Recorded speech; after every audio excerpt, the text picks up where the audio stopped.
Hello दोस्तों, आप सभी को गुलाब जामुन जैसी मीठी मीठी नमस्कार। और उसी के साथ आप लोगों का स्वागत है आईपीओ के लव ट्रायंगल शो में।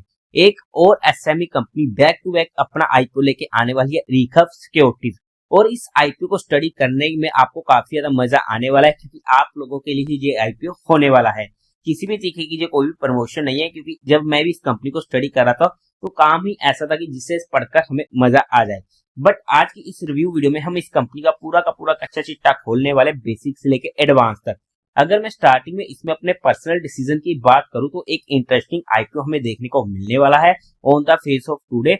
और उम्मीद है कि मैं इस आईपीओ को स्टडी करना चाहूंगा, बट क्योंकि एक्सटर्नल फैक्टर काफी ज्यादा बिगड़े हुए हैं, तो वहां पर उस टाइम पर कैसा चलता है सिनेरियो और किस तरीके से बनेगी सभी आईपीओ की रैंकिंग, उसी के बेस पर जो भी मेरा फाइनल डिसीजन होगा वो मैं आप लोगों को टेलीग्राम चैनल पर अपडेट कर दूंगा। लिंक आपको डिस्क्रिप्शन में मिल जाएगा। बट आप लोग एक बार इस वीडियो को देख लीजिएगा, समझ लीजिएगा, फिर अपने रिस्क रिवॉर्ड रेशियो और माइंडसेट के अकॉर्डिंग अपने फाइनेंशियल एडवाइजर से कंसल्ट करके कोई फाइनल एक्शन बनाइएगा। उसी के साथ साथ आप लोगों को म्यूचुअल फंड में या इंश्योरेंस सेगमेंट में किसी भी तरीके की कोई भी हेल्पलाइन की जरूरत है, जब आप लोग चाहते हैं कि being a mutual fund distributor हम आपका पैसा मैनेज करने में आपकी हेल्प करें, चाहे वो SIP हो, STP हो, SWP हो, बूस्टर STP हो या लमसम अमाउंट हो, तो आपको डिस्क्रिप्शन में मेरा फोन नंबर मिल जाएगा, आप मुझसे कांटेक्ट कर सकते हैं। और अगर आप लोग हमारे थ्रू अपनी SIP खुलवाते तो आपको एक प्राइवेट व्हाट्सएप ग्रुप पर ऐड कर दिया जाएगा, जहां पर आप लोगों के साथ एडिशनल इंफॉर्मेशन शेयर की जाती है रिगार्डिंग आईपीओ। अब अगर हम कंपनी की बेसिक डिटेल की बात करते हैं तो 1995 में ये इनकॉर्पोरेट हुई थी। काम की बात करते हैं तो सिंपली समझ लो आपका एक डीमेट अकाउंट है, और जो सर्विस आप उस डीमेट अकाउंट में यूज कर सकते हो, वहां पर वो सेम सर्विस आप इनके थ्रू अपना डीमेट अकाउंट खुलवा कर यूज कर सकते हो। ये सिर्फ मैं काम समझाने के लिए बात कर रहा हूँ, किसी भी तरीके की कोई भी प्रमोशन नहीं है। मैंने कभी खुद यूज नहीं किया है इनका प्लेटफॉर्म, तो वहां पर मैं कुछ भी नहीं कह सकता हूँ, क्योंकि आजकल हमें कुछ डीमेट अकाउंट्स में दिक्कतें भी देखने को मिली है, जहां पर थोड़े से फ्रॉड्स हमें देखने को मिले, तो उस वजह से मैं सिर्फ अच्छे डीमेट अकाउंट को ही यूज करता हूँ, इसलिए मैं फालतू में पंगे नहीं लेता कहीं पर भी। बट हाँ, अब के बाद इस कंपनी का भी एक अच्छा नाम हमें देखने को मिल सकता है, लेकिन खैर वो तो टाइम बताएगा। बट जहां पर हम अपना डीमेट अकाउंट खुलवा सकते हैं और वहां पर ट्रेडिंग, इन्वेस्टिंग, FNO, IPO वगैरह जो भी चीजें हम यूज करते हैं नॉर्मली डीमेट अकाउंट में, वो सब चीजें जहां पर हम यूज कर सकते हैं। इन शॉर्ट काम वाइज बात करते हैं, सेगमेंट वाइज बात करते हैं, एक अच्छा काम, एक अच्छा सेगमेंट हमें ये देखने को मिलने वाला है। बट एज पर इनके ऑफर डॉक्यूमेंट अभी तक इनके पास ऑलमोस्ट 18,000 डीमेट अकाउंट्स होने वाले हैं, और कंपनी का मेनली रेवेन्यू जनरेट होता है ऑलमोस्ट 90% के ऊपर का, वो होता है इनका ट्रेडिंग पोर्टफोलियो से, जहां पर F&O भी इंक्लूड होने वाला है, जिसमें से इनको 40% के करीब का रेवेन्यू जनरेट होता है F&O से।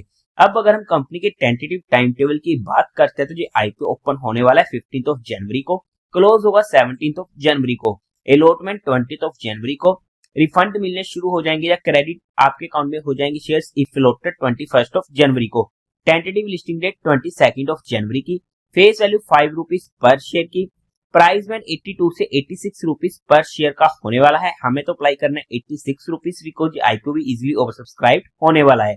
1600 शेयर्स का एक लॉट होने वाला है। टोटल इशू साइज है 88.82 करोड़ का, जिसमें से फ्रेश इशू रहेगा 71.62 करोड़ का, और बाकी रिमेनिंग होने वाला है 17.2 करोड़ का OFS। BSE के SME पोर्टल पर आईपीओ लिस्ट होने वाला है। कोटा की बात करते हैं तो क्वालिफाइड का 50% का, रिटेल में 35% का, HNI में 15% का होने वाला है। लोट साइज में रिटेल कैटेगरी में एक लोट पड़ेगा 1600 शेयर्स का, जिसकी अमाउंट पड़ेगी 1,37,600 रुपीज की। HNI में मिनिमम 2 लोट्स के लिए अप्लाई करना पड़ेगा, जिसकी अमाउंट पड़ेगी 2,75,200 रुपीज की। कंपनी के प्रमोटर्स की बात करते हैं तो जहां पर आप इनके लिए स्टडी आउट कर सकते हैं। प्री इश्यू होल्डिंग थी 90.5% की, जो पोस्ट इशू रह जाएगी 65.63% की। अब अगर हम कंपनी के मेन मुद्दे की बात करते हैं, यानी कंपनी के फाइनेंशियल्स की, तो वहां पर सबसे पहले टोटल असेट 2022 में थे 180 करोड़ के, जो इंक्रीज होते थे फर्स्ट 2 क्वार्टर ऑफ 2025 तक पहुंच चुके 337 करोड़ के, अच्छी ग्रोइंग रेट होने वाली है। रेवेन्यू 2022 में थे 42.98 करोड़ के, 2023 में 54.5 करोड़ के, 2024 में 111.34 करोड़ के, एंड फर्स्ट 2 क्वार्टर ऑफ 2025 में 96 करोड़ के, फिर से अच्छी ग्रोइंग रेट होने वाली है। प्रॉफिट आफ्टर टैक्स 2022 में था 17.6 करोड़ का, 2023 में 19 करोड़ का, 2024 में 42 करोड़ का, एंड फर्स्ट 2 क्वार्टर में 50 करोड़ का, यहाँ पर भी हमें अच्छी ग्रोइंग रेट देखने को मिलने वाली है। नेटवर्थ 188 करोड़ की, रिजर्व एंड सरप्लस में 173 करोड़ का एंड टोटल बोरिंग कंपनी के ऊपर 25 करोड़ की होने वाली है। ओवरऑल में अगर हम फाइनेंशियल्स की बात करते हैं तो अच्छे फाइनेंशियल हमें यहाँ पर देखने को मिलने वाले हैं। हाउ एवर हमारे मन में डाउट आ जाता है कि आईपीओ जस्ट आने से पहले काफी जबरदस्त हमें तेजी देखने को मिली है इनके रेवेन्यूज एंड इनके प्रॉफिट्स में, बट जिस तरीके से जहां पर इंडेक्स की वीकली एक्सपायरी की बजाय डेली एक्सपायरी हो चुकी थी, तो वहां पर हमें इनके सेगमेंट में काफी ज्यादा इंक्रीज देखने को मिला था, तो उस वजह से हमारे मन में शंकाएं कम आती हैं। बट हाँ, हल्का फुल्का डाउट तो हमें यहाँ पर हो जाता है। बट अगर हम बात करते हैं क्यों आ रहा है ये आईपीओ, तो इनको फंडिंग चाहिए इंक्रीमेंटल वर्किंग कैपिटल रिक्वायरमेंट के लिए। सेकंड, इनको फंडिंग चाहिए कैपिटल एक्सपेंडिचर रिक्वायरमेंट के लिए ताकि ये परचेज कर सके IT software, computer and laptop.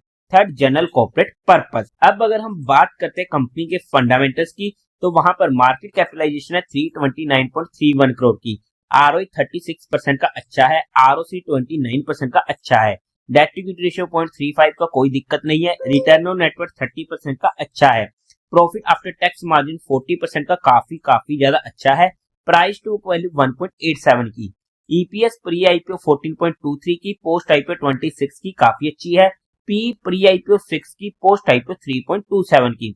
Fundamentally basis पर भी बात करते हैं तो अच्छे फंडामेंटल हमें यहाँ पर देखने को मिलने वाले हैं। अब अगर हम पीयर टू पीयर कंपटीटर्स की बात करते हैं तो वहां पर एलेस्क्रिएटी सिक्योरिटी जिसका पी है 29 का, एंजल 1 20 का पी, शेयर इंडिया सिक्योरिटीज 14 का पी, पुणे ई स्टॉक ब्रोकिंग 17 के करीब का पी। अगर हम इसकी जीएमपी की बात करते हैं तो आज के टाइम पर कोई भी ग्रे मार्केट में एक्शन होते हुए देखने को नहीं मिल रहा है, बट उम्मीद है कि आने वाले टाइम में एक अच्छा खासा एक्शन में जहां पर होते हुए देखने को मिल जाए।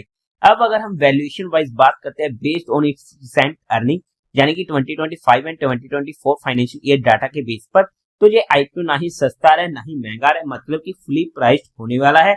बट हमने यहाँ पर कंपनी को सिर्फ education and learning perspective study किया है, किसी भी तरीके की कोई भी इन्वेस्टमेंट टिप्स या एडवाइस नहीं है।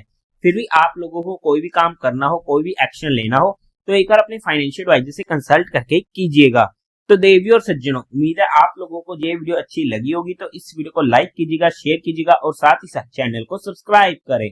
हर हर महादेव।